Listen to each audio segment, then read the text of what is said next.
All I know about music is that not many people ever really hear it.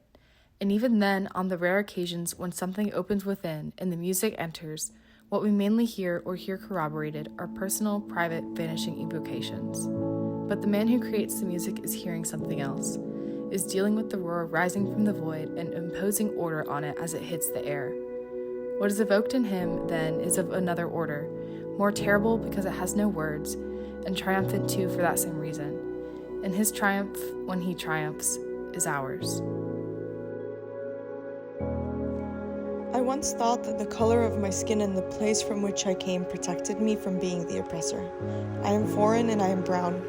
I wasn't born here and it isn't my home. Therefore, I have no power to change what is broken and no responsibility to do so. I have no ability to be wrong because I am the immigrant. I am the other.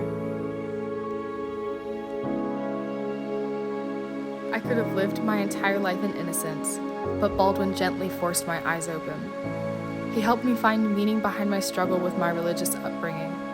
We struggled through it together. He made me question what it means to be a woman, especially a woman in America.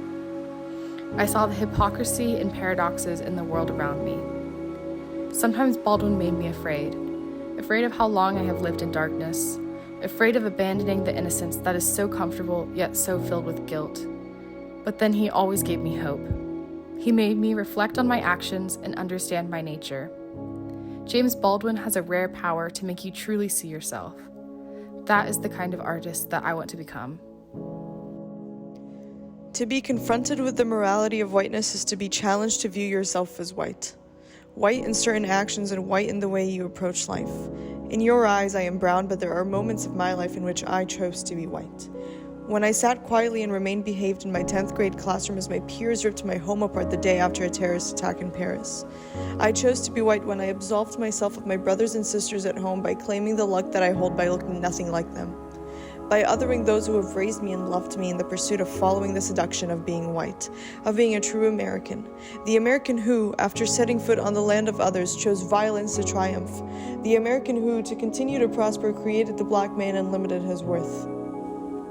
Baldwin, in his writing, sat us down and looked us in the eyes. He said, "Wake up and see the world as it is." He said, "Wake up and see the permanence of the footsteps you leave behind." He said, "Wake up and see the people on which you step on to take every step that you do."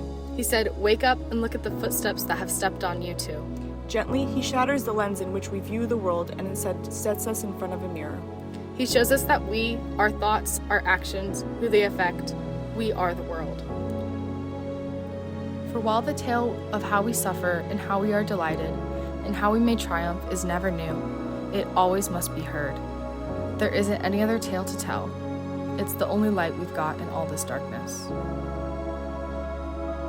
Nietzsche said, "I stand before my highest mountain and before my longest journey, and therefore must I descend deeper than I have ever before descended." Jimmy Baldwin says, "The truth forever for everybody is that one is a stranger to oneself, and that one must deal with this stranger day in and day out. That one, in fact, is forced to create as distinct from invent oneself.